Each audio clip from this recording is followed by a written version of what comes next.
बिहार में जमीन सर्वे का काम एक बार फिर से 20 अगस्त से शुरू होने वाला है और बिहार सरकार का लक्ष्य है कि 2025 तक इस काम को पूरे बिहार में कंप्लीट कर लेना है।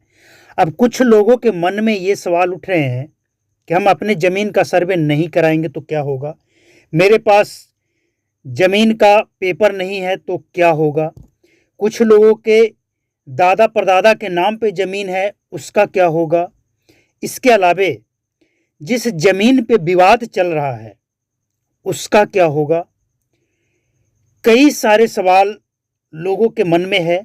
क्या डॉक्यूमेंट्स लगेंगे, वो है कि नहीं है, अगर नहीं है तो कहाँ से लाएं, कैसे लाएं और कैसे होगा, ये सारे सवालों का जवाब आज आपको इस रिपोर्ट में मिलने वाला है।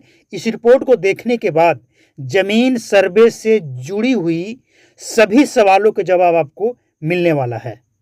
सबसे पहले आपको बता दें कि पटना, मुजफ्फरपुर, गया, भागलपुर, भोजपुर, सारण, दरभंगा, औरंगाबाद, कैमूर, बक्सर, वैशाली, रोहतास, पूर्वी चंपारण, मधुबनी, समस्तीपुर, सिवान, गोपालगंज एवं नवादा में ये काम शुरू होने वाला है। कहीं कहीं पहले हुआ भी था, लेकिन दूसरे चरण का जो ये अभियान कह ले, ये जो सर्वेक्षण अभियान है इसमें होने वाला है। और कुछ लोग ये कह रहे हैं कि अगर हम अपने ज़मीन का सर्वे नहीं कराएंगे तो क्या होगा। तो देखिए, इस ज़मीन सर्वे करने का सरकार का मकसद ये है कि ज़मीन को अपडेट कर दें। बिहार में जितना भी ज़मीन है सबको अपडेट किया जाएगा और नया से पेपर बनाया जाएगा।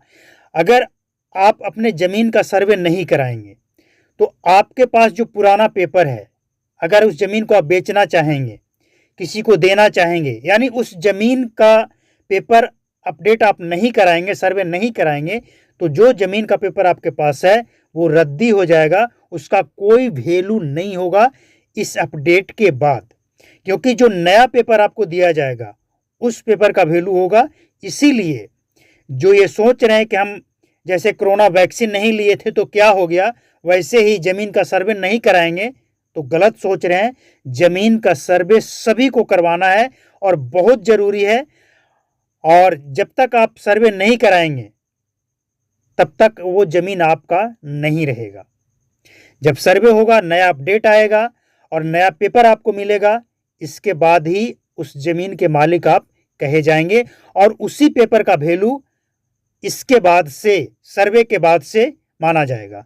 ये हो गई पहली बात।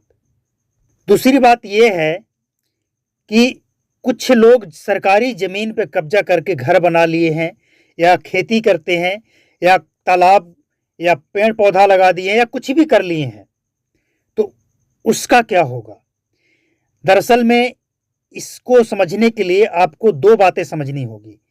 सरकारी ज़मीन कुछ लोगों को दान में दिया गया है सरकार की तरफ से, उन लोगों को टेंशन नहीं, वो पेपर आपको दिखाना है। और कुछ ऐसे लोग हैं जो सरकारी ज़मीन पे कब्जा कर लिए, अगर उनके ऊपर कोई एफआईआर हुआ, कोई मुकदमा हुआ और वो कोर्ट गए तो जुर्माना भर दिए, और जुर्माना भरने के बाद अब वो क्या समझ रहे हैं कि हमने जुर्माना भर दिया, सरकार को पैसा दे दिया, ये ज़मीन मेरा हो गया। तो नहीं, ये गलत सोच रहे हैं। सरकारी ज़मीन पे जो कब्जा करके बैठे हैं उनको भी पेपर दिखाना होगा कि आपका ये ज़मीन है या ये ज़मीन आपका नहीं है। तो इसलिए जो सरकारी ज़मीन पे कब्जा करके बैठे हैं उन लोग परेशान हैं और वो लोग ही कह रहे हैं कि सरकार का ये फरमान गरीबों को परेशान करने वाला है।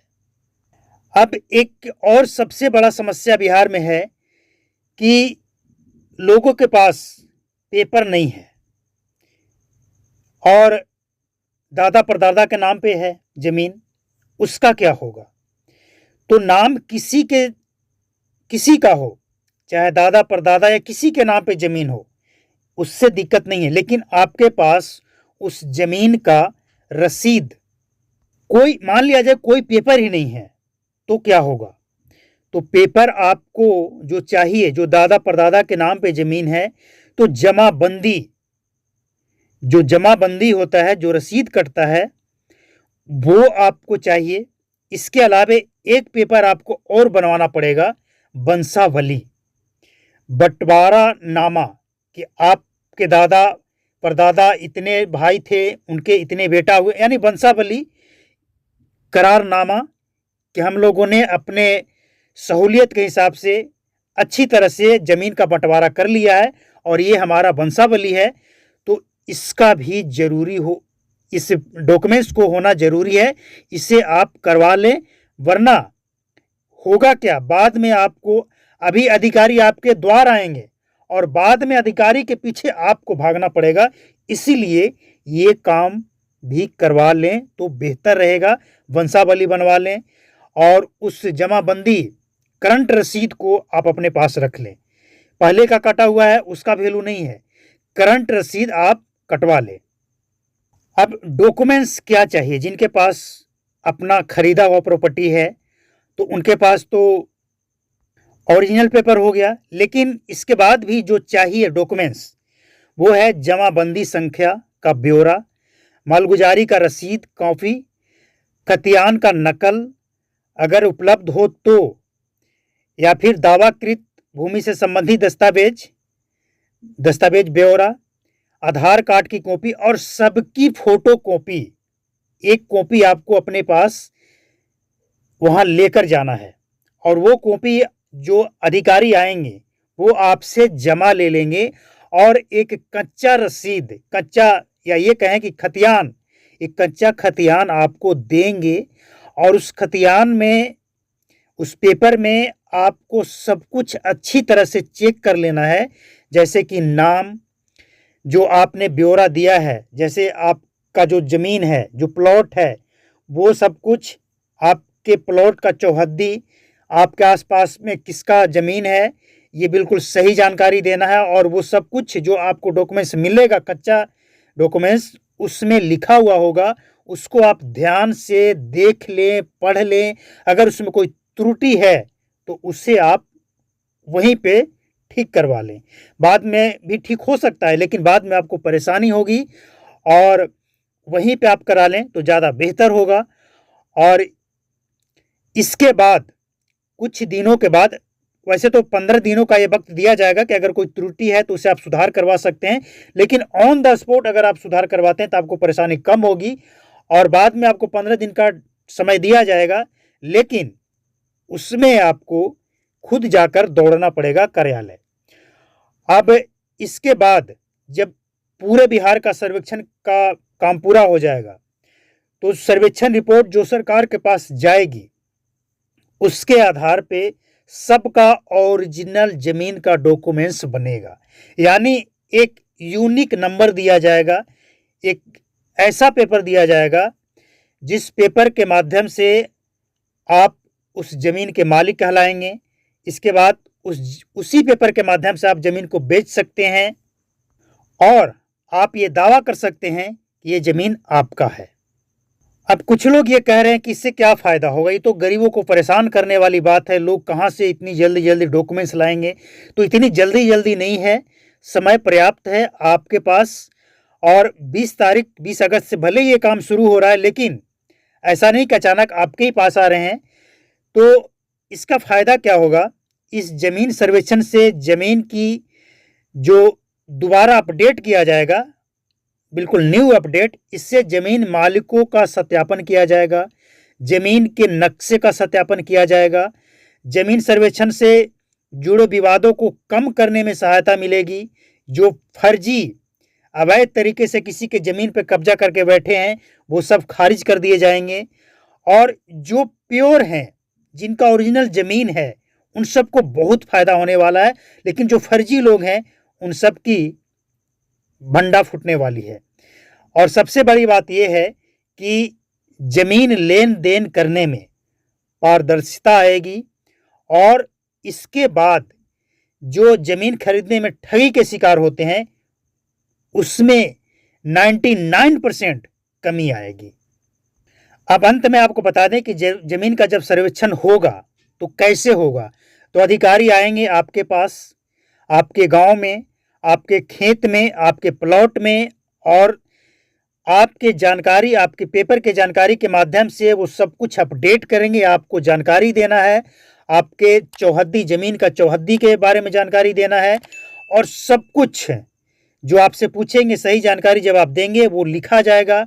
इसके बाद जैसा कि हमने आपको बताया, एक कच्चा डॉक्यूमेंट्स आपको दिया जाएगा, वहीं पे इससे ये प्रमाणित किया जाएगा कि आपका ज़मीन का सर्वेक्षण हो चुका है और ये आपके पास प्रूफ है, और उसी प्रूफ के आधार पे आपको फिर पक्का ज़मीन का रसीद दिया जाएगा।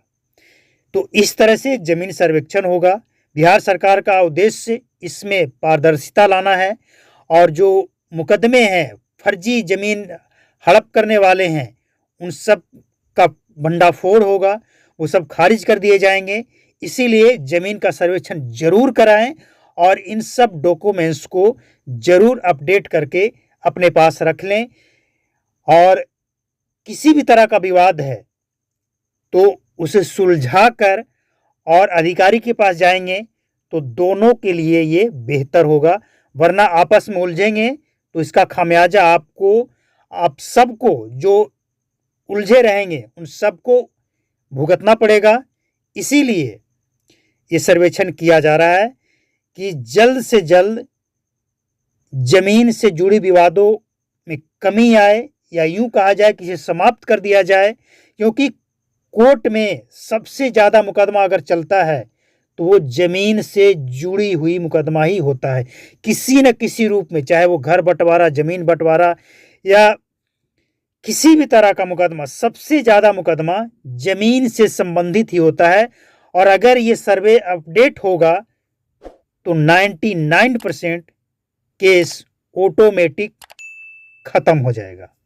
तो ये है बिहार सरकार का उद्देश्य, इसमें भाग लें और ये डॉक्यूमेंट्स को आप तैयार रखें। नमस्कार, जय हिंद। अगर अच्छा लगा हो रिपोर्ट तो लाइक करें, शेयर करें और चैनल को सब्सक्राइब करके बेल आइकन को प्रेस कर लें ताकि आगे का अपडेट का नोटिफिकेशन आप तक पहुंचता रहे। नमस्कार, जय हिंद, थैंक यू।